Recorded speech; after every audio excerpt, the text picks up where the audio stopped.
नमस्कार मित्रांनो, लग्नानंतर होईलच प्रेम मालिकेच्या येणाऱ्या पुढील भागामध्ये आपल्याला आता नवा ट्विस्ट पाहायला मिळणार आहे. गुरुजींनी घरी येऊन आता नंदिनी आणि जीवाला एक वेगळाच संकेत दिला आहे. नंदिनी, तू बहिणीच्या नात्याने मोठी आणि जाऊच्या नात्याने लहान आहेस. या दोघ्या नात्यातील तुलाच दुवा व्हायचा आहे.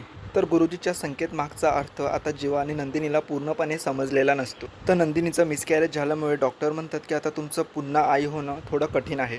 त्यामुळे दुसऱ्या वेळेसचं काहीही कन्फर्मेशन मी तुम्हाला देऊ शकत नाही. तर डॉक्टरांचं बोलणं ऐकून नंदिनी पूर्णपणे तुटून जाते. तर काव्या आता माहेरी असल्यामुळे दिव्या ही पार्थवर भुरळ घालण्याचा प्रयत्न करत आहे. पार्थला अट्रॅक्ट करणं, मुद्दाम त्याच्या जवळ जाण्याचा ती प्रयत्न करते. यापुढे आपल्याला पाहायला मिळेल की जेव्हा नंदिनीचा बाळाचं सत्य संपूर्ण कुटुंबाला कळतं, तर एवढी मोठी गोष्ट लपवल्यामुळे घरातील सगळेच त्यांच्यावर खूपच रागवतात. तर काव्याला जेव्हा कळतं की नंदिनीचं आई होणं आता कठीण आहे, त्यामुळे ती खूप मोठा निर्णय घेते. काव्याला झालेलं बाळ ती आता नंदिनी आणि जीवाला देते.